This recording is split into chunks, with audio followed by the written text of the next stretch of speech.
नमस्कार। मौसम स्टेशन के सभी दर्शकों को हमारा नमस्कार। इस बुलेटिन में हम आपको बताएंगे कि किस तरह से वेस्टर्न डिस्टरबेंस की वजह से उत्तर भारत में मौसम बदल रहा है। दक्षिण भारत की बात करें तो ईस्टर्ली विंड्स का असर दिख रहा है। साथ ही साथ बंगाल की खाड़ी में एक साइक्लोन पैदा होने जा रहा है। इन स्थितियों में भारत के मौसम पर क्या असर पड़ेगा, इस बुलेटिन में हम बात करेंगे। आपको हम सैटेलाइट इमेजरी के जरिए दिखा रहे हैं कि किस तरह से मौसम बदल रहा है। और यहां जो हिस्सा हम आपको दिखा रहे हैं ये उत्तर पश्चिम भारत का हिस्सा है। और उत्तर पश्चिम भारत में इस समय बादलों की आवाजाही शुरू हो गई है। यहां पर आप राजस्थान का हिस्सा देख सकते हैं। राजस्थान के साथ साथ पंजाब के ऊपर बादलों की आवाजाही शुरू हो गई है। दिल्ली के आसपास बादलों के दल पहुंच रहे हैं, ये कहा जा सकता है। साथ ही साथ अगर हम हिमालयी क्षेत्र की बात करें तो यहां पर भी मौसम में तब्दीली देखी जा रही है। तो यह जो तब्दीली है आखिरकार क्यों हो रही है? इस वजह से हो रही है क्योंकि एक वेस्टर्न डिस्टरबेंस पाकिस्तान से होता हुआ भारत में दाखिल हो रहा है। तो यहां अब आपको हम दक्षिण भारत की स्थिति दिखाते हैं। दक्षिण भारत की स्थिति आप देखिए किस तरह से मौसम बदला है। लक्षद्वीप के इलाके की अगर हम बात करें तो लक्षद्वीप में अच्छे खासे बादल छाए हुए हैं। साथ ही साथ यहां दक्षिण भारत की अगर हम बात करते हैं तो तमिलनाडु के साथ साथ केरल, कर्नाटक, आंध्र प्रदेश और तेलंगाना में बादलों की आवाजाही बनी हुई है।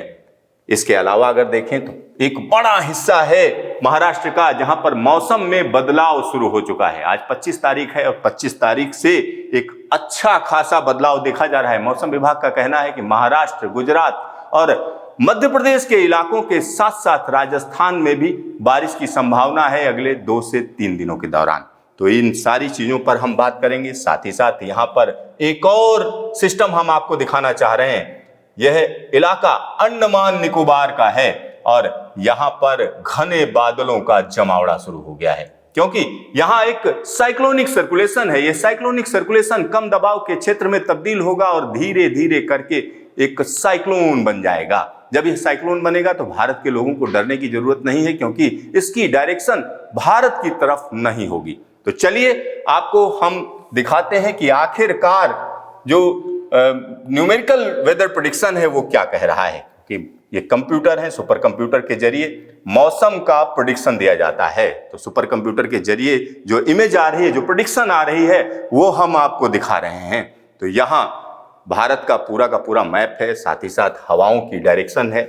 यानी यहाँ पर जो एरो आप देख रहे हैं वो हवा की डायरेक्शन बता रहे हैं, सरफेस विंड्स को बता रहे हैं। साथ ही साथ यहाँ पर अलग अलग रंग हैं। अगर येलो कलर की बात करें, पीले रंग की बात करें, तो जिन इलाकों में पीला रंग दिख रहा है वहां पर हल्की बारिश की संभावना है। जहां पर ग्रीन दिख रहा है या हरा रंग दिख रहा है वहां पर हम कह सकते हैं मध्यम दर्जे की बारिश संभावित है। और जहां पर ब्लू दिख रहा है वहां पर भारी बारिश की संभावना है। तो ये स्थिति यहां पर बनी हुई है। साथ ही साथ कुछ लोग सोच रहे होंगे जहां पर ऑरेंज और रेड दिख रहा है उसकी अगर हम बात करें तो ऑरेंज रेड की अगर हम बात करते हैं तो इन इलाकों में झमाझम बारिश का सिलसिला है क्योंकि यह वेदर सिस्टम अभी की अगर हम बात करें तो यह थाईलैंड को पार कर रहा है और इसका असर कहीं ना कहीं अंडमान निकोबार पर देखा जाएगा अगले 24 से 48 घंटों के दौरान।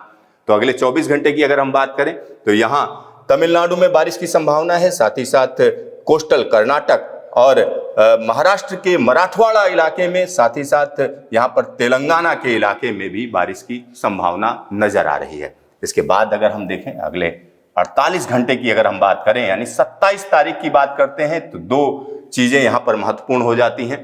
एक वेस्टर्न डिस्टरबेंस का असर जिसको हम कह सकते हैं लद्दाख के साथ साथ यहां पर दूसरी जगहों की अगर हम बात करते हैं तो हिमाचल और उत्तराखंड के ऊंचाई वाले इलाके हैं जहां पर हल्की बारिश और बर्फबारी की संभावना है। लेकिन सबसे ज्यादा एक्टिविटी जो रहेगी वो गुजरात और मध्य प्रदेश के लगे हुए इलाकों में, गुजरात और राजस्थान से लगे हुए मध्य प्रदेश के इलाकों में रहेगी। यहां पर आप देख सकते हैं कि डार्क ब्लू और आसमानी रंग यहां पर जिन जिन जगहों पर है वहां जबरदस्त बारिश की संभावना है, ये मौसम विभाग का कहना है। और कच्छ सौराष्ट्र में बारिश का सिलसिला रहेगा। राजस्थान के एक बड़े इलाके में, खासतौर पर पूर्वी राजस्थान और पश्चिमी राजस्थान के इलाकों में बारिश की संभावना नजर आ रही है।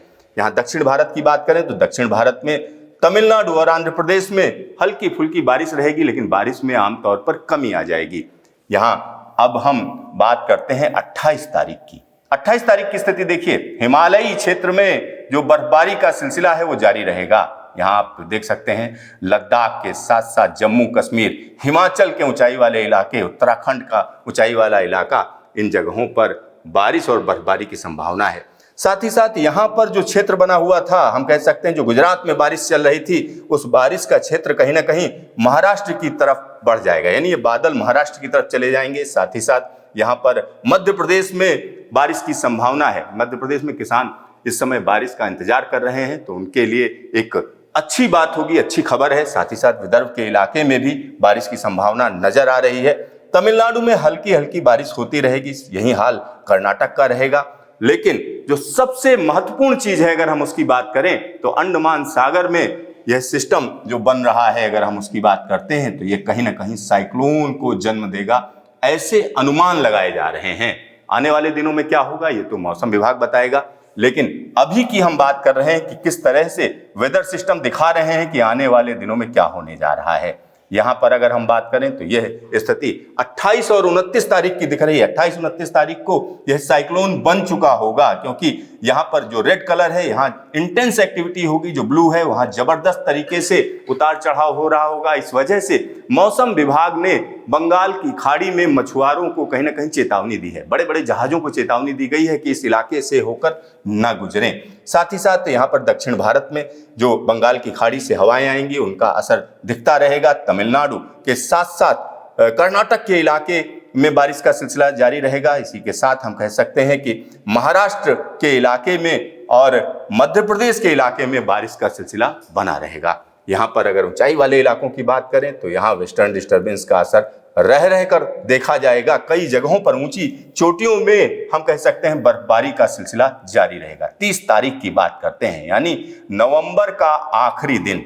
नवंबर के आखिरी दिन का हाल देखिए क्या है, क्योंकि अगर हम मध्य भारत की बात करें तो मध्य प्रदेश के एक बड़े इलाके में रह रहकर हल्की से मध्यम दर्जे की बारिश का सिलसिला जारी रहेगा। यही स्थिति कहीं ना कहीं विदर्भ की रहेगी। मराठवाड़ा में भी कई जगहों पर बारिश का सिलसिला देखा जाएगा। साथ ही साथ तमिलनाडु की अगर हम बात करें तो तमिलनाडु में कोस्टल इलाके में रह रहकर बारिश होती रहेगी।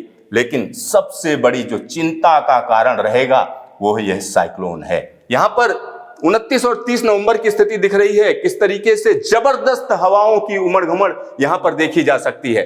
और एक और चीज मैं आपको यहां पर बताना चाह रहा हूं, यह वेदर सिस्टम भारत के लिए खतरनाक नहीं है। तो तमाम लोग जो ये बुलेटिन देख रहे हैं वो कतई ये ना समझें कि ये साइक्लोन भारत की तरफ आ रहा है, क्योंकि अभी तक के जो इंडिकेशन है उनमें साफ साफ नजर आ रहा है बांग्लादेश, म्यांमार की तरफ इसका रुख होगा, ऐसा कहा जा रहा है। चलिए अब हम बात करते हैं 1 दिसंबर की। 30 नवंबर की रात और 1 दिसंबर की सुबह की यहाँ पर बात हो रही है, और यहाँ पर एक और वेस्टर्न डिस्टर्बेंस हिमालयी क्षेत्र में दाखिल हो रहा है। यानी जो बर्फबारी का सिलसिला शुरू हुआ है वो लगातार जारी रहेगा।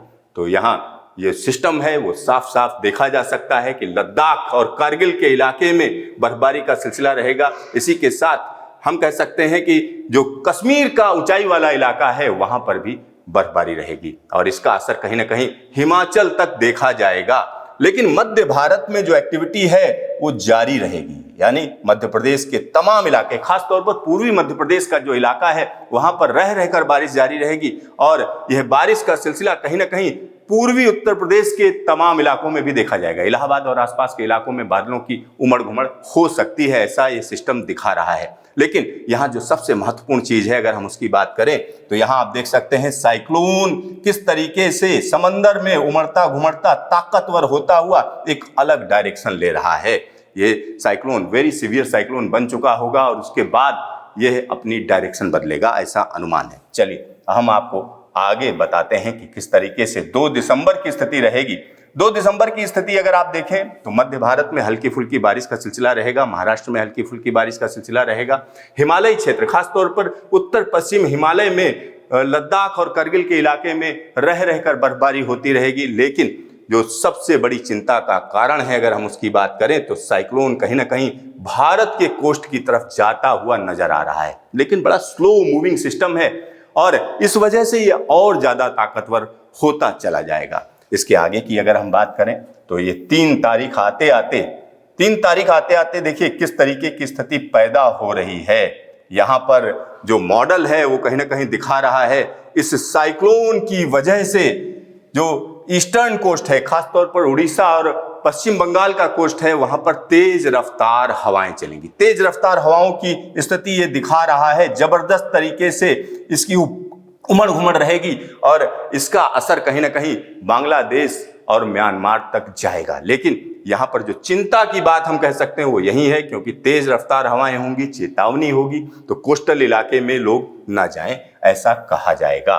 अब हम बात करते हैं 4 तारीख की, 4 दिसंबर की स्थिति देखिए। जैसा कि मैं आपसे बता रहा था कि यह जो साइक्लोन है इससे डरने की जरूरत नहीं है, तो उसके पीछे जो वजह है वो आप देख सकते हैं। यह साइक्लोन एक बड़े इलाके को प्रभावित करेगा, लेकिन सबसे ज्यादा असर इसका बांग्लादेश और म्यांमार पर रहेगा, क्योंकि इसकी डायरेक्शन देखिए किस तरीके से यह कहीं ना कहीं म्यांमार और बांग्लादेश की तरफ जा रहा है। इस वजह से भारत के लोगों को बहुत चिंता करने की जरूरत नहीं है, लेकिन कोस्टल इलाके में तेज हवाएं होंगी, इसलिए मौसम विभाग की जो हिदायत हो, जो चेतावनी हो, उसको जरूर समझें, उसको हल्के में ना लें।